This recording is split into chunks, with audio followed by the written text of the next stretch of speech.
வணக்கம். இது செய்தி மலரின் நேர்காணல் நிகழ்ச்சி.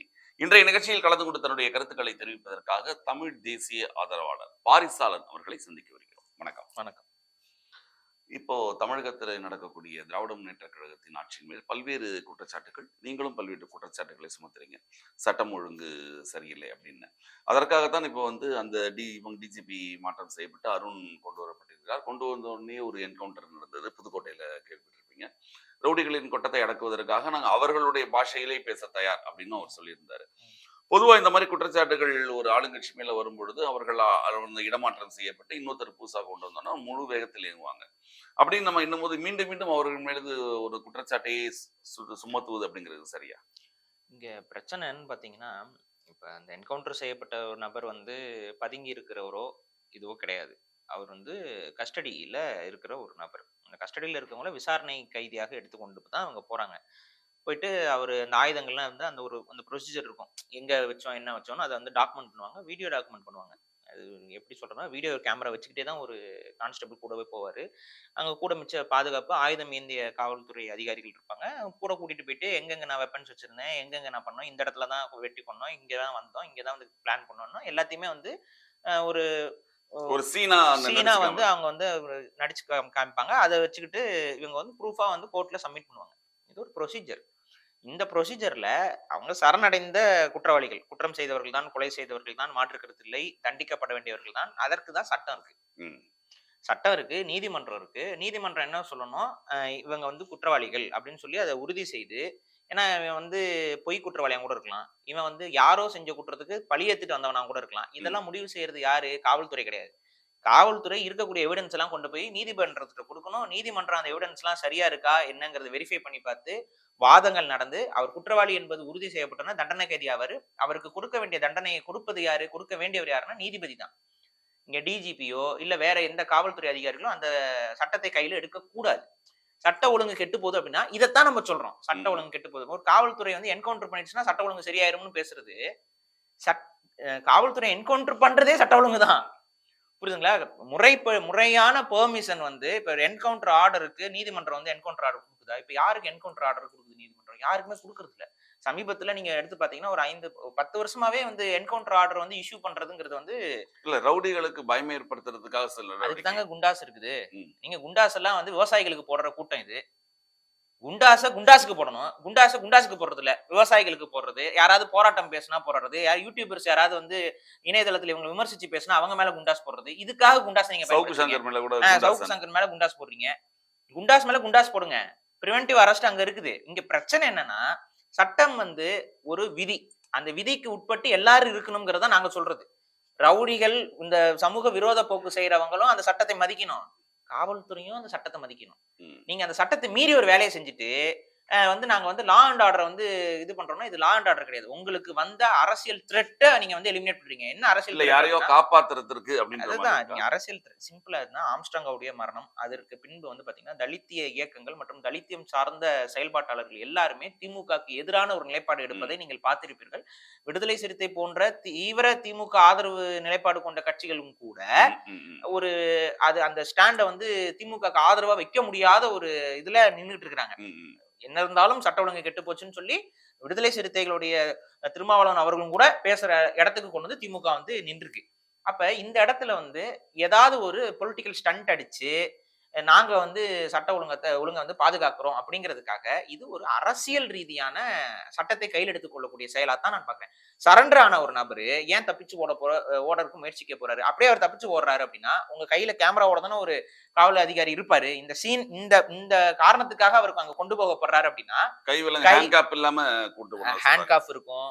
அடுத்து பாத்தீங்கன்னா அவங்க கேமரா ஃபுல்லி ரெக்கார்டிங் கேமரால இருக்குங்க. இன்னைக்கு அது எங்க போச்சு அந்த ஃபுட்டேஜஸ்? அதெல்லாம் காட்ட சொல்லுங்க காவல்துறை. நாங்க ரொம்ப நேர்மையா தான் இந்த வேலையை செய்வோம். அப்ப நீங்க என்ன பண்றீங்கன்னா என்கவுண்டர் பண்ணிருக்கீங்க. யாரை சாட்டிஸ்ஃபை பண்றதுக்கு? யாரை சாட்டிஸ்ஃபை பண்றீங்கன்னா யாரெல்லாம் இப்ப திமுக அரசை எதிர்த்து பேசுறாங்களோ பாருங்க, கொலை செஞ்சவங்கள நாங்க என்கவுண்டர் பண்ணிட்டோம். ஒருத்தன் செஞ்சா குற்றவாளி, அவனை நாங்க கொன்னுட்டோம் பாருங்க அப்படின்னு சொல்லி ஒரு சமரசமான ஒரு சூழலை உருவாக்குறதுக்கு தான் அரசியல் ரீதியான சமரசம். இது சட்ட ஒழுங்கு சமரசம் கிடையாது. சட்ட ஒழுங்குல இதுவும் ஒரு கொலை தானே. உயிர்களை நீங்க எடுப்பதற்கு சொன்ன மாதிரி விடுதலை சிறுத்தைகள் போன்ற இயக்கங்களே எதிர்ப்பு தெரிவிக்கிறாங்க, அவங்களை அவங்கள அடக்கிறதுக்காக. அடக்கிறதுக்காக நாங்கெல்லாம் கரெக்டா தான் இருக்கோம். ஒருத்தர் கொன்னாங்க நாங்க பழி வாங்கிட்டோம் பாருங்க. அப்படிங்கிற மாதிரியான ஒரு சமரச போக்கா தான் இத நான் பார்க்கிறேன். இதுதான் சட்ட ஒழுங்கு சீர்கெட்டு நிக்குதுங்கிறதுக்கு நான் வைக்கக்கூடிய காரணம். நீதிமன்றம், நீதிபதிகள் தயவு செஞ்சு இத கொஞ்சம் கவனத்துல எடுத்துக்கோங்க. இன்னைக்கு வந்து ஒரு குற்றவாளி, அவன் குற்றவாளின்னே சொல்ல முடியாது. குற்றம் சாட்டப்பட்டவர். அவன் சரண்டர் ஆயிருக்கான். இன்னும் அது விசாரிங்க. ஏன்னா நீங்க ஃபேக் சரண்டர்ஸ் எத்தன பேர் இருப்பாங்க. ம், ம். யாரோ ஒருத்தன் செஞ்ச குற்றத்துக்கு இன்னொருத்தன் வந்து நான் தான் கொலை செஞ்சேன் அப்படின்னு சொல்லி சரண்டர் ஆவான். இல்ல இப்ப இந்த கேஸ்ல இவங்க என்ன சொன்னா போலியா குற்றவாளியா சரணடைஞ்சிருக்காங்க. ஒரு தரப்பு ஒரிஜினல் சொல்லிட்டு வரலாறுதான் இருக்காங்க. சொல்லிட்டு சொல்லிட்டு இருக்காங்க. இருக்காங்க. விடுதலை சிறுத்தைகளே அதான் ஆமா. திருமாவளவன் சொல்றாரு. இத ஒரு தரப்பு சொல்லிட்டு இருக்காங்க. இதுதாங்க இத முடிவு செய்வது நீங்களோ, நானோ இல்ல யாரோ கிடையாது. இதை முடிவு செய்வதற்கு தான் நீதிமன்றம் இருக்கு, நீதிபதிகள் இருக்காங்க. அவங்க முன்னாடி விசாரணைக்கு போகப்பட்டு, அந்த விசாரணையில முடிவுக்கு வந்ததுக்கு அப்புறம் தான் அவர் குற்றவாளி. குற்றவாளி ஆனதுக்கு அப்புறம் நீங்க கடுமையான தண்டனை கூட குடுங்க.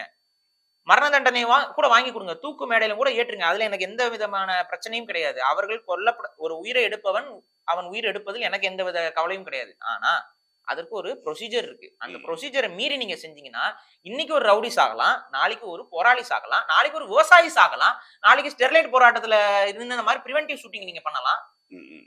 புரியுதுங்களா நான் சொல்றது? அப்ப இந்த அரசு வந்து ஒரு டிக்டேட்டர்ஷிப் மாரி. அது வந்து ஒரு சரியான டிக்டேட்டரா இருந்து இருந்தா கூட பரவால்ல. நீங்க இரும்பு கரங்கள் அற்ற ஒரு இரும்பு கரம் கொண்ட ஒரு ஆளா நீங்க மாறிக்கிட்டு இருக்கீங்க. உங்களோட இரும்பு கரம் யார்கிட்ட இருக்குது இப்ப? காவல்துறை அதிகாரிகள்ட்டயா? அப்ப இது ரொம்ப ஒரு அபத்தமான ஆட்சியாக தான் நான் பார்க்கிறேன். இல்ல ஒரு முன்பகை காரணமாக கொலை செய்யப்படுறாரு ஒருத்தர். அதுக்கு உடனடியா காவல்துறை வந்து நடவடிக்கை அதுவே எடுக்க முடியுமே முன்பகை தவிர இதெல்லாம் எப்படி நம்ம அப்படிங்கிறது முடிவுக்கு கேட்கறாங்க இல்லையா? வரல விரும்பல. ம். இந்த விஷயத்தை ஆம்ஸ்ட்ராங் அவருடைய மரணத்தை பொறுத்தவரைக்கும், இது முன்பகையா? இல்ல முன்பகை என்பது ஒரு காரணமாக காட்டப்பட்டிருக்கிறதா? இதற்கு பின்னாடி அரசியல் செயல்பாடுகள் இருக்கிறதா? இல்லையா? என்பதெல்லாம் வந்து காலம் தான் நமக்கு பதில் சொல்லும். இல்ல ஏன்னா இதுல தலித் அரசியல் சம்பந்தப்பட்டிருக்கிறதா அப்படிங்கறதெல்லாம் ஒண்ணும் கிடையாது இல்லையா? இங்க பிரச்சனை என்னன்னு பாத்தீங்கன்னா, ஆம்ஸ்ட்ராங் வந்து ஒரு எமர்ஜிங் லீடராக இருந்திருக்கிறார். அவர் தலித் அரசியல்ங்கிறதை கடந்து, அவர் வந்து ஒரு ஒரு சமூகத்திற்கான ஒரு அரசியலாக அவர் ஒரு முகம் வளர்ந்து வருகிறது. அவர் ஒரு ஒரு எமர்ஜிங் பொலிட்டீஷியனா அவர் இருந்திருக்கிறாரு. அவருடைய ப்ரீவியஸ் ரெக்கார்ட்ஸ், அவர் இதுக்கு முன்னாடி போட்டி போட்ட இடங்கள், டைம்ல எல்லாம் வந்து பாத்தீங்கன்னா, ஒரு முன்னாடி நடந்த ஒரு வேட்பாளர் இதுல போட்டியில வந்து பாத்தீங்கன்னா, 2018 அந்த இந்த காலகட்டத்துல கிட்டத்தட்ட வந்து ரொம்ப நெருங்கி வெற்றியாளருக்கு ரொம்ப பக்கத்துல வந்து தான் தோத்துருக்காரு அவரு. ம், ம், ம். அப்ப அவரு ஒரு எமர்ஜிங் பொலிட்டீஷியனா இருக்காரு. அப்ப அவருக்கு எனிமீஸ் அப்படின்னு எதிரிகள்னு சொல்லும்போது, அவர் எங்க வேணாலும் எங்க வேணா அவருக்கான இருக்கலாம். எதிரிகள் இருந்திருக்கலாம். இது ஒரு காரணமாக சொல்லப்படுகிறது. இவர் ஒரு கொலையாளியாக இருக்கிறார். இன்னொன்னுங்கன்னா, பல அரசியல் கொலைகள் வந்து பாத்தீங்கன்னா, அ இப்படிதான் நடக்கும். ம், உங்களுக்கு வந்து வெளிப்படையா வந்து ஒரு ஒரு அரசியல் தலைவர் வந்து இன்னொரு அரசியல் தலைவர போய் இது பண்ணு, செய்யுன்னுலாம் சொல்ல ம், மாட்டாங்க. ம், ம். மறைமுகமா அவங்களுக்கு இருக்கக்கூடிய வேற ஒரு பகையின் மூலமா இப்ப நான் என்ன கேட்கிறேன், காவல்துறை இவருக்கு இவ்வளவு த்ரெட் இருக்கு. இது எல்லாமே தெரியுது. சமூக வலைதளங்கள்ல தெரியுது. இவங்களுக்கு இவருக்கு முன்னால ஒரு வெறுப்புணர்வுல ஒரு கேங் செயல்படுது. இதெல்லாம் தெரியுது. அன்னைக்கு வந்து பாத்தீங்கன்னா, கிட்டத்தட்ட 70 பேர் நம்ம அங்க விசாரிக்கிறத வச்சு சொல்றோம். அங்க விசாரிக்கும்போது அங்க மக்களே சொல்றாங்க, 70 பேருக்கு மேல கத்திகளோடையும், இதுகளோடையும் ஆட்கள் வந்து அந்த ஏரியால சுத்திக்கிட்டே இருந்திருக்காங்க. ம், ம். ரவுடிக, புதுசா வர ஆட்கள். இதெல்லாம் வந்து காவல்துறைக்கு எப்படி தெரியாம போச்சு? உளவுத்துறைக்கு இதெல்லாம் எப்படி தெரியாம போச்சுன்னா, இது ஒரு பெரிய கேள்விக்குறியா இருக்கு இன்னைக்கு. ஏன்னா, நம்ம போன்ல பேசிக்கிறத கூட ஒட்டு கேட்க முடியும். ம், இன்னைக்கு ம், ம். உளவுத்துறை நெனச்சா. அப்ப இந்த ரவுடிகள் பேசிக்கிறதோ, இல்ல அவங்களோட கம்யூனிகேஷன் இதெல்லாம் வந்து இவங்கனால இது பண்ணி தெரிஞ்சுக்க முடியலையா? இது ஒரு கேள்வி இருக்கு. சரி இதெல்லாம் நீங்க விட்டுருங்க. இந்த இதுக்கே வருமே. இந்த கொலைக்கு இப்ப இவங்க வந்து ஒரு என்கவுண்டருக்கு. என்கவுண்டருக்கே வரோமே. ஏன் சட்ட ரீதியான நடவடிக்கைக்கு உள்ள போகாம இது ஏன் நடக்குது? இப்ப இது காவல்துறை வந்து ஒரு கைதி காவல்துறை கட்டுப்பாட்டுல இருந்து தப்பிச்சு போறான். அது அவமானம் இல்லையா காவல்துறைக்கு? அவங்களோட ஸ்டோரிக்கே நான் வரேன். ம், ம். என்ன உங்களோட ப்ரொசீஜர்ஸ் நீங்க கரெக்ட்டா ஃபாலோ பண்ணியிருந்தா அவன் எப்படி தப்பிக்க முடியும்? அவன் இந்த மேஜிக் பண்றவனா? அப்ப கையில விலங்கு போட்டிருப்பீங்க. அவன கூட்டிட்டு போறதுக்கு பக்கத்துல 2 பேரு வருவீங்க. ஒரு சாட்டை திருமுருகன் அவர கைது பண்ணி கொண்டு போகும்போது எத்தன காவலர்கள்? ம். சவுக்கு சங்கரையோ இல்ல வந்து ஃபெலிக்ஸ் அவரையோ கைது செஞ்சு போகும்போது எத்தன காவலர்கள் இருக்கீங்க? சுத்தி சுத்தி ஒரு அத்தனை காவலர் இருக்கீங்க. 100 பேரு இவங்கலாம் வீடியோல பேசுனவங்க. பேசுனவங்கள இதுக்கு பண்ணி போறக்கே அவ்வளவு பெரிய கும்பலா போயிட்டு இருக்கீங்க. ஒரு கொலை செய்தவர், அந்த கொலை செய்தவர் அந்த சாட்சிய காட்ட போகும்போது எத்தன காவல்துறை ஆட்கள் இருந்தீங்க கூட?